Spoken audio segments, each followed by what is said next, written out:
How many of you guys here can remember the first time that you basically found out what depression was? Like it was like the moment when you were like, I feel really sad. This must be what this depression thing is. Maybe it's just me, but I grew up in a family that kind of placed a stigma on depression and mental health and like speaking up about what you're feeling on the inside. And so I never really knew what depression was, but it wasn't until I went to college that I kind of got a firsthand experience. And that's why I wanted to share my story with you guys today, because it may bring a little bit of a light and kind of clarity to you if you also are carrying the weight of guilt from the depression kind of controlling your life in the past. Hello and welcome back. My name is Lacey Jane. Thank you so much for joining me today on this little mental health diary story time that I'm going to be sharing with you guys. So I wanted to talk about just basically my first time in college, my first year in college, when I was struggling with my depression. So prior to college, when I was in high school, I struggled a lot with my mental health. Basically, I had all of these issues surrounding just like accepting myself for who I was and loving myself. And I had issues with self-harm and issues just basically addressing why I was feeling the way that I was feeling. And that kind of circles back to the stigma that I had growing up about just like talking about your feelings and talking about why you feel the way that you do. And for me, I was like, depression, I don't have that. Meanwhile, I'm like crying every single day of my life. But I remember just feeling just really sad a lot. And ironically, this is the irony of it all. I went to college to pursue an acting career. And it started when I was basically in church. I would do like little plays here and there. I would do monologues, and then I would also join like theater group in high school, and I did a lot of like acting on stage there. And for me personally, it was like once I got on stage, I completely lost all of those insecurities. I completely forgot who I was. I became like an entire different person. Like my higher self, I think, kind of just took over.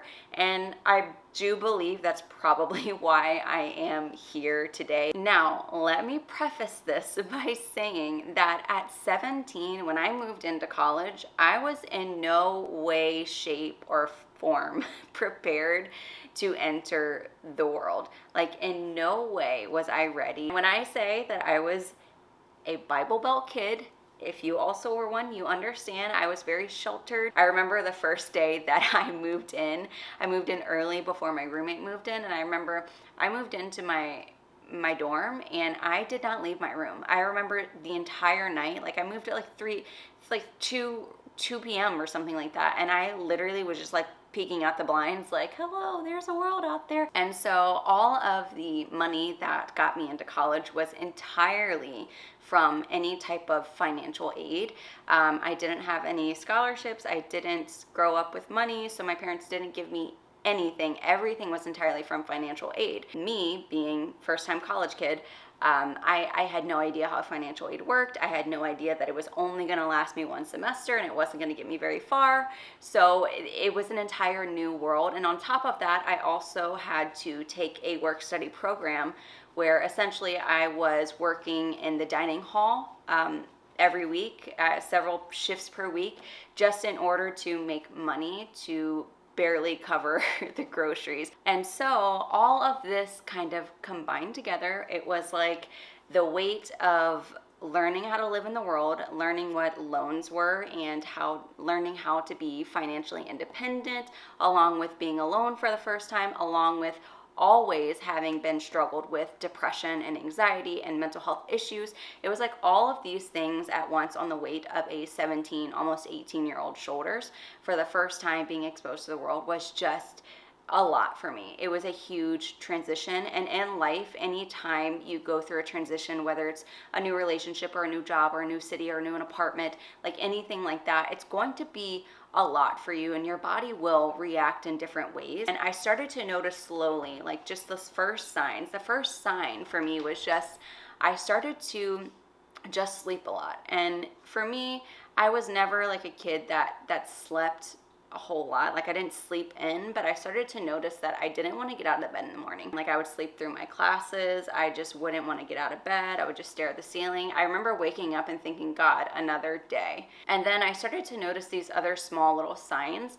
Like I started to notice that I just in general had a really, really hard time participating. Like I had a hard time just wanting to even show up for class. Like I would go to class and it was like I would basically stare off into space. Like for example, I was in government class and I basically had this school project where we had to get into groups and we had to debate with each other, like the other classmates in front of the class. And basically, like it was a huge, huge, huge portion of our grade. And the only thing that we had to do was participate. Like all we had to do was just add something to the conversation.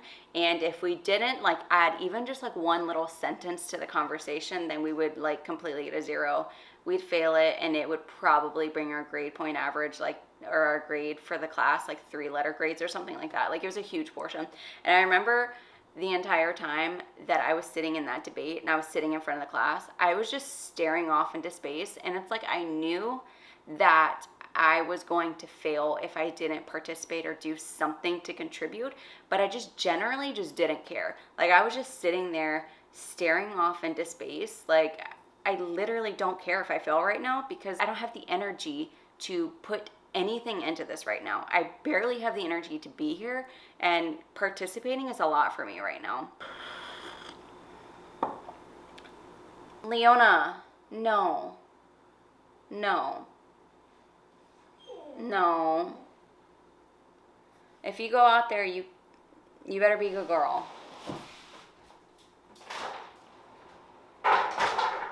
And then I started to notice that I was progressing more because I started to do the self-harm again. And with that happening, I think that was the biggest indicator for me that, okay, something just isn't right. And beyond that, like other people started to notice. So then for me, once other people started to notice that something was wrong with me, it's almost like it brought it into my world. Like I was like, oh, maybe something is happening with me. Maybe there is something that is wrong with me right now. And it's weird saying that, like it took other people to recognize for me to recognize, but it was the first time that I was like, okay, so what do I do with this? And so I finally decided, okay, I'm going to do something about this. And this is the weird thing for me. The weirdest part of me is that I chose to get up and try to do something about it. And what I was going to do was I was going to take myself to the mental health facility that was on campus that provided help for students that were struggling with depression or other mental health issues. And so I was like, I'm gonna go and I'm gonna talk to someone. And for me, this is like a whole new world. Like this is like something that I could never imagine doing that because I didn't grow up in an environment where talking was something that basically was allowed or introduced to me. Like we didn't talk about our feelings growing up. We didn't talk about depression or mental health. So this was like a new thing for me. And I feel like thinking back now, like that was my higher self trying to kind of help me, trying to guide me. And I ended up going, and thank God for my roommate who was with me because she endured a lot through me. Like I'm so thankful that I had her. She walked with me to the mental health facility, and I went in there and I sat down and I was like, all right, I'm going to do this. And then it's like something within me just clicked. And I was like, no, I can't do this. I can't do this. I can't do this. I have to get up. I have to go. And I got up and I just left. And immediately, as soon as I left, I started to feel all of this guilt and all of this shame kind of come over me. And I felt guilt for making my roommate come with me. And even though I didn't make her, she was willing to like go with me because she was really supportive. But I felt all this guilt for going there and then not following through. And then I felt guilt for having this depression and being this person in general. So basically I ended up spending the entire rest of the year in the same headspace. I finished out my year knowing that I wasn't going to go back next year. Like it wasn't something that I wanted to ever try again. I just remember having this narrative of like, okay, so I'm just going to finish this year and just not care. Like I'm not going to try that hard. I'm not going to do anything that benefits me. I'm just going to get through this year and go and continue my life. Don't know what's going to happen next, but I'm just going to just get through it. And the biggest thing that followed after that for me was this huge, intense feeling of guilt that I carried with me. And it was guilt for not finishing college. It was guilt for not allowing myself to just get through it, to just get through the depression, just get up and go to class and go to work and go to school. And I just felt guilt for that because I was after college watching all of my classmates, whether I went to high school with them or whether I went to school with them. I was watching all of them get their degrees and move on with their life, and I was sitting there thinking like, man, I couldn't even get out of bed because I was depressed. And beyond that, I just felt like this huge failure. Like I felt like it was a failure of me to not be able to react and adapt to my environment changes. Like it made me a failure to not be able to go with change and not be able to do the same things that everyone else was doing. And I'm not even gonna lie to you guys right now, because my depression since then has caused a lot of change in my life. Like it has caused me to quit jobs and not show up for people that I care about and miss out on things that I've viewed as opportunities. But I will say that the one thing that I have learned is that every single thing that happens in life has a meaning behind it. There are no coincidences. There are no things that just happen on a fluke. Every single thing in life has a meaning behind it, and you're always on the divinely created path that you should be on. Even when you feel guilty or you feel shame or you feel depressed or you feel like you can't get out of bed, you're always on the right path.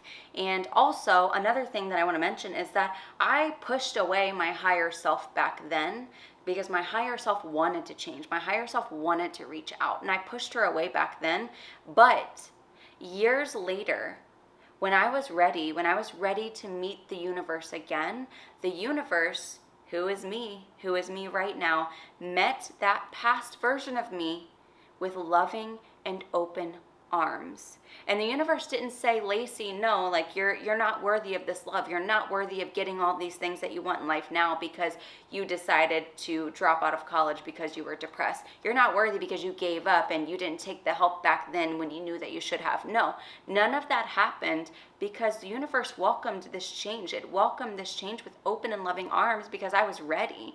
And that's the thing, is that in life, everything will unveil to you exactly as it should when you are ready. And I wasn't ready back then. And that's not to say that you shouldn't reach out or try to get the help that you want when you need it, when you know that you're at your breaking point. You shouldn't reach out. That's not to say that, because you should definitely try to do the things that you can to get the help that you need, to get the love and support that you need.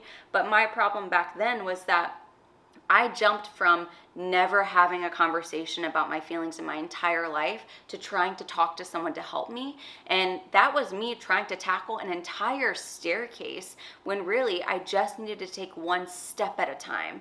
And if you are feeling like your depression's holding you back and there are things that you can't do and you really do need the help, I just think that it's important that we look at it as one step at a time, because the entire staircase will be revealed to you when you're ready. The entire staircase will come to you in divine perfect timing, but right now it's just about the one stair. So if you are struggling with the weight of guilt and shame from having depression or having had depression or having your depression control your life in certain times or having had your depression dictate your reality, I just want to remind you that you're always just working with what you have. You're doing the best that you can with what you have right now. So I don't want to take up any more of your time than I should today, but I do want to leave you with this question to ponder that I kind of wrote down earlier, because it was one that kind of just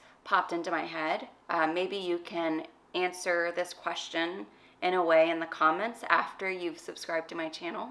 But what I want to leave with you guys is, if I choose to view my journey with complete love and understanding for what I went through, how would that completely shift the perspective of my life?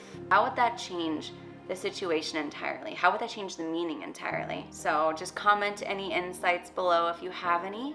And I thank you so much for being here. Thank you so much for listening to my life. And I will see you guys again next week. I love you. Stay safe. Bye, guys.